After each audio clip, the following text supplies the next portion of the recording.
now emerging from the probe by the Russian intelligence services. They are saying that from April to June, while in Turkey, a foreigner was recruited by one of the ISIS leaders as a suicide bomber. They are saying that his indoctrination was carried out remotely via Telegram messenger accounts and during personal meetings in Istanbul with an ISIS representative. Again and again, it is the bomber's indoctrination, and that too in Turkey, which is coming to light. The fact that he was recruited by one of the ISIS leaders as a suicide bomber, all of this had happened in Turkey. Also the use of social media, and let me take that question across to Maruf Raza. The use of social media for indoctrination, in addition to, of course, one-on-one meetings, but this is a similar trend and a recurring trend which has been coming up, especially when it comes to the push for Ghazwa-e-Hind. See, we've been a little slow in responding to the use of social media by Pakistan. Yes. We have seen that essentially in Kashmir. We've only woken up to that when it became too large an issue where large numbers of people broke the curfew and came out for funerals of terrorists who were shot down. We've been also waiting for the signs internationally to see where we can be more proactive. Now, let me give you 2-3 examples. One is, you know, Russia invests a lot of money on something called Russian television, RT. And RT has a very large viewership, which is pro-Russia centric. Right. And they have been using that to get Russia's message across. India has been largely looking at the problem to come knocking at our doors and then respond to it.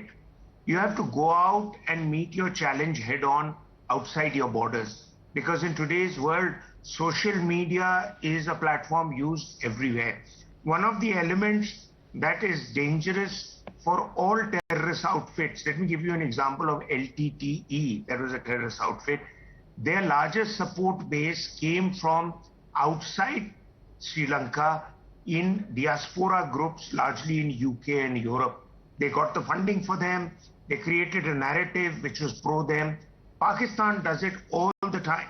It is being able to create sympathy in the West for Pakistan. I was shocked to hear from one of the senior general officers some time ago, who visits even television channels and writes quite extensively, that he went for a seminar to Israel. And Israel was more sympathetic to Pakistan's point of view than India's point of view. Can you believe that? But because Pakistan's really up and about with their PR campaign. The point that was also made about the fact that we need to be alert to them using all kinds of sympathizers within our systems. Virtually everybody, and it's a very small number, I believe the number is less than 30, that went on to join ISIS from India because of social media reach out to them and their indoctrination. So it does happen that social media, and ISIS has been in the past very active with social media. We need to spend a lot more effort and money for counter cyber initiatives against us and our society and our armed forces and our intelligence agents, etc. For example, I mean, China's biggest effort is the use of social media and cyber groups to dominate everything, from getting your bank account details through your cell phone to getting your military logistics and even details about your nuclear installations and the possible usage possibilities of nuclear weapons, all through monitoring social media and cyber efforts. So it's not just terrorism. You see, when you are important and you're a country that is on the eye of the world, envy is the price that you will have to pay, and envy is the price that leads to all your adversaries doing everything to create disharmony, scuttle your growth, create rift, rivalry. To that extent, I would make this point with a certain degree of responsibility, that people within our society also should not try and create inter-religious, inter-group harmony rift, because that in itself is something that your adversaries exploit. So you might win a brownie point here and a brownie point there, or you might want to even use that to your advantage in politics, but up to a point. You see, you cannot wish away the fact that these guys will target India's Muslim population, which is the size of Pakistan's. And it is a point of worry to ISIS and to Al-Qaeda that why more have not joined their group in an anti-India establishment effort. The reason is the government's positive social media efforts have also worked. They have made everybody feel that there is hope and optimism in India. That hope and optimism needs to be also built up and just not counter the social media bombardment on the people who are likely to become vulnerable targets. Back to you. Very relevant point that you've made, Captain Bansal, and taking off from what Maruf was talking about, that yes, indeed there is politics also involved.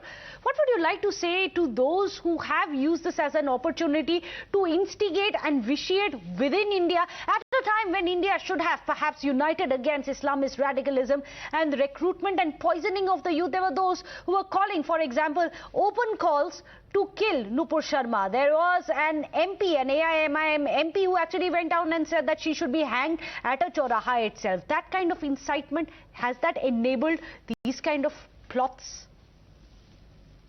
I think all such elements who have been openly inciting for violence must be taken to task, that the law of the country is very clear on them. They should be punished.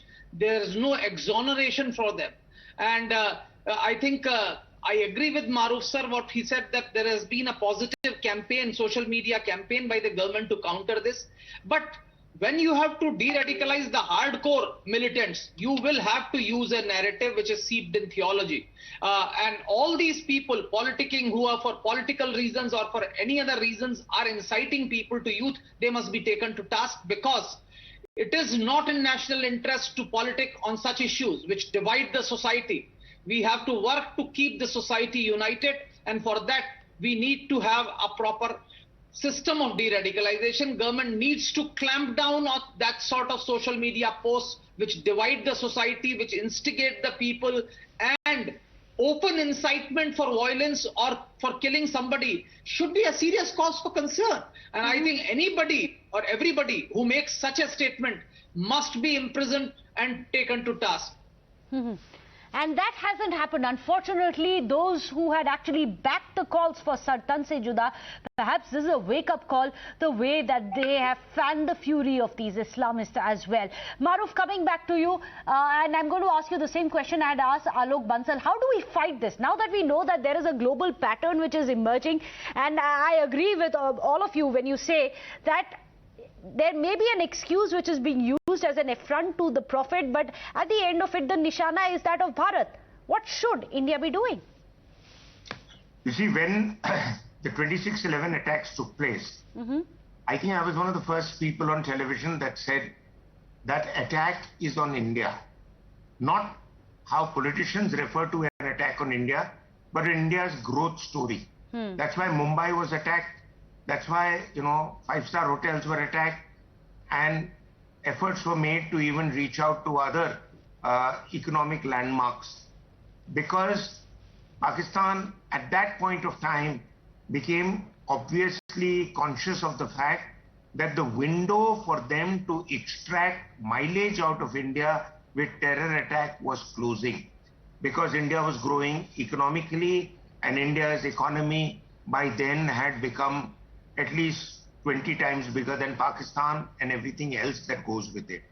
Now, what now?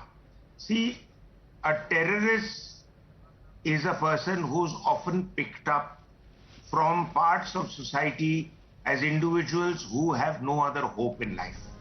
They are given a purpose, and the purpose has to be riddled with authenticated ideological quotes from religious books which are selectively quoted to them. So you are basically, what does the Pakistanis do? They pick up these Kasab and various kind of characters that come to India. By picking them up from the real dregs of society. They indoctrinate them. They tell their families that they've got a new purpose. They'll be given pay and a family will get pension if they get killed in action. They become heroes in the villages. So that's the kind of purpose that is given to them. So these guys are the kind of people who they will always find grounds for recruitment, the hardline groups, as long as there is going to be disparity in the world.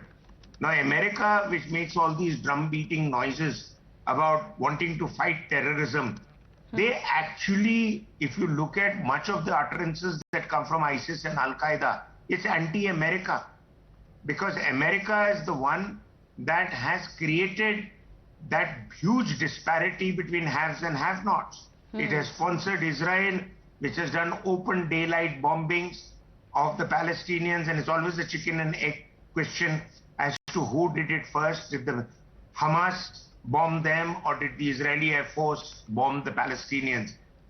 It is obvious that Israel has never been pulled up or sanctioned for that because of American patronage and because of Israel's cover and control through the Jewish lobby of the American economy, the American media, and even American social media groups, including other groups like Hollywood.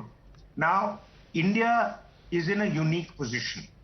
India's unique position is that it's a country that even enjoys respect amongst a certain population of Pakistanis as a country that is sensible, is modest, it's moderate.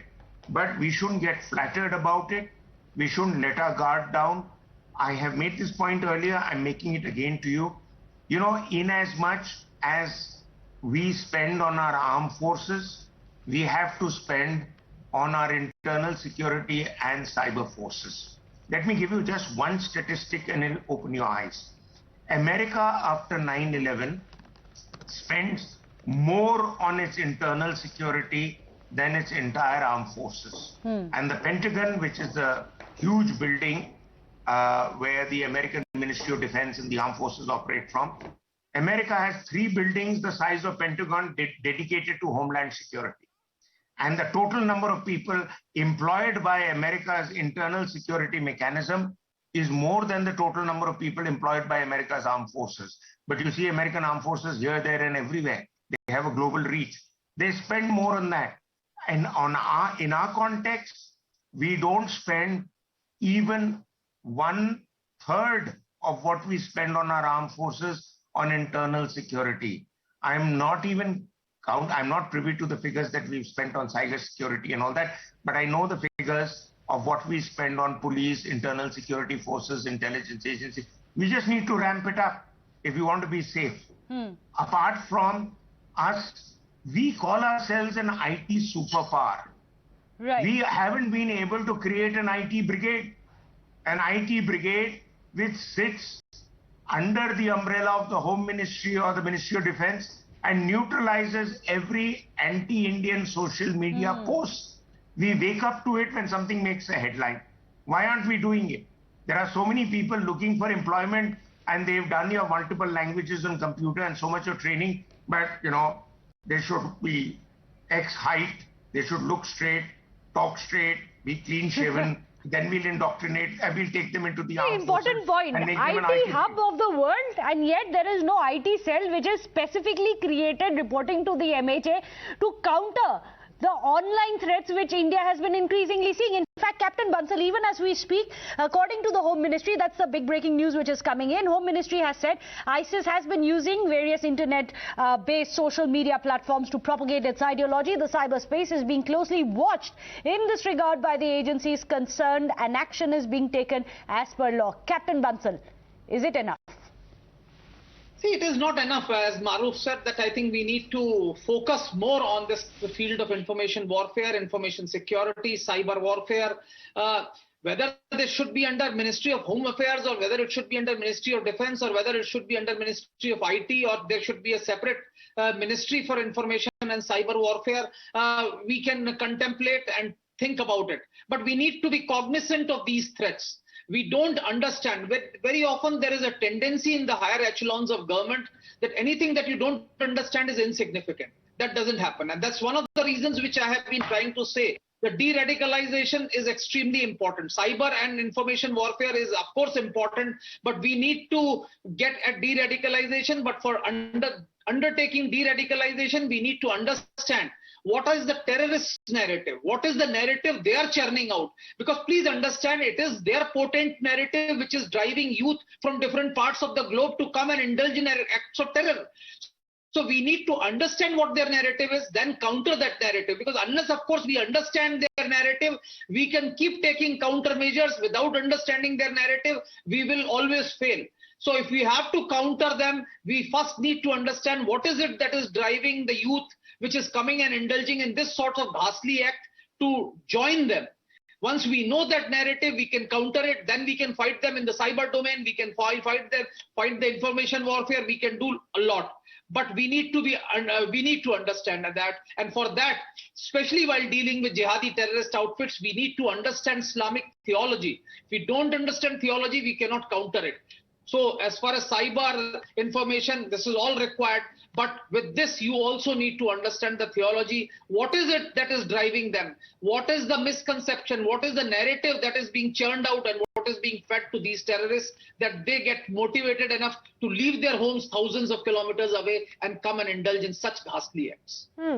Maruf Raza, that's not just, a challenge that India is facing. Don't you think this is a challenge that several countries worldwide are facing, and cyber crimes with regards to these kind of terror activities are not just a challenge here in India for our security agencies, but across the world. And if we talk about, for example, the ISIS in this very case, that's the modus operandi that's been extremely relevant in the past couple of years. Absolutely. Captain Bansal made a very, very important point. Years ago, I'd written about it, that when you fight terrorism, there are two approaches to it. One is more symbolic, and that go and knock off any terrorist walking around with a weapon in his hand. But he is an outcome or a symptom of the problem. He's not the problem itself. Yes, he will cause mayhem and damage in that public space where he's allowed to walk around with a Kalashnikov, as the 26/11 attackers did, and so many others have done thereafter. The problem needs to be nipped or understood at least in the bud, and that is where ideology comes in. See, if the ideology is not countered, not addressed, and let me make a very important observation. And see, I have tried to understand this phenomena of terrorism a great deal. After 26/11, I put a book together on confronting terrorism. So I've done some study of it. Now, the fact of the matter is that the ideology itself can be countered with a counter ideology, but provided the other symptoms that led to the ideology becoming appealable or acceptable to those who become terrorists are also addressed.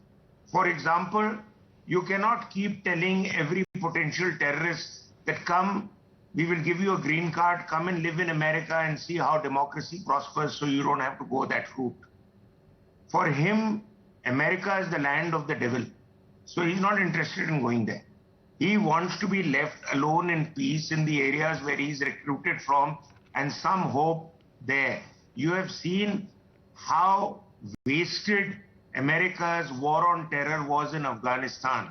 And not only did they retreat from there in absolute dismay and disgrace, but the fact of the matter is, I had engaged with the Americans after 9/11 and I told them, don't waste your bombs and money there. But they want a war because that spurs the American defense industry. They want conflicts. They are right now the biggest contributor in Ukraine's conflict because the money that they give in goes back to their arms industry and keeps their arms industry alive. So America always wants a good war.